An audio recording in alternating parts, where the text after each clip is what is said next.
The Time Machine, The Island of Dr. Moreau, and The Invisible Man, Unabridged, 3 H.G. Wells classics.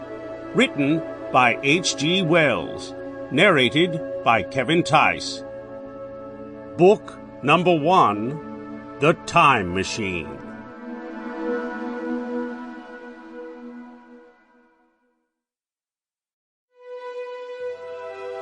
Book 1, The Time Machine.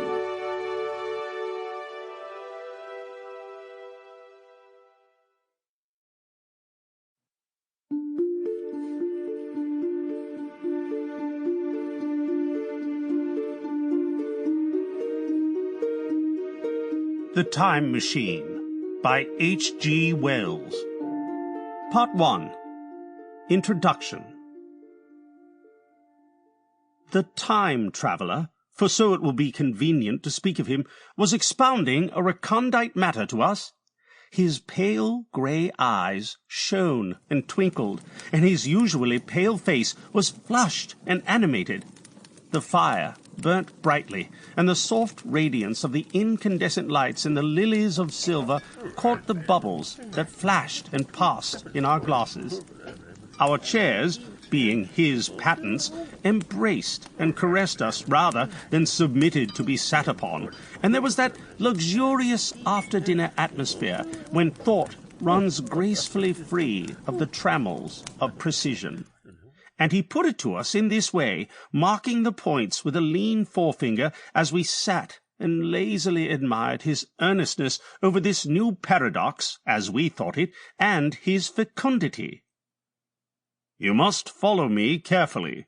I shall have to controvert one or two ideas that are almost universally accepted. The geometry, for instance, they taught you at school is founded on a misconception. Is not that rather a large thing to expect us to begin upon? Said Philby, an argumentative person with red hair. I do not mean to ask you to accept anything without reasonable ground for it. You will soon admit as much as I need from you.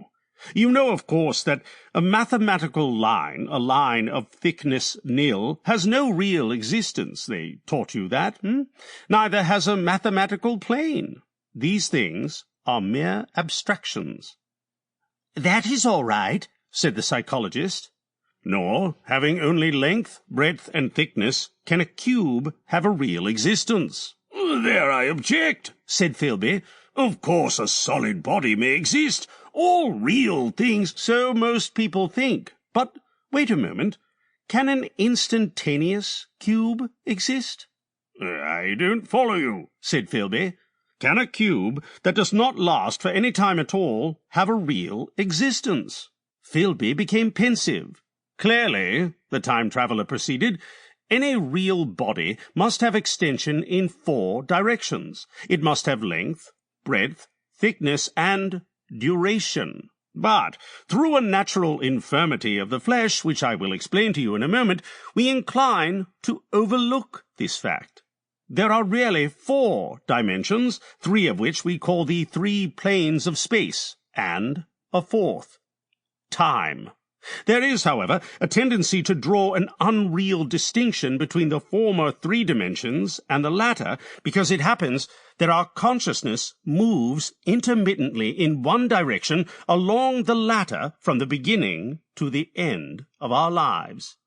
That, said a very young man, making spasmodic efforts to relight his cigar over the lamp, that, very clear indeed. Now, it is very remarkable that this is so extensively overlooked, continued the time traveller, with a slight accession of cheerfulness. Really, this is what is meant by the 4th dimension, though some people who talk about the 4th dimension do not know they mean it. It is only another way of looking at time. There is no difference between time and any of the 3 dimensions of space except that our consciousness moves along it.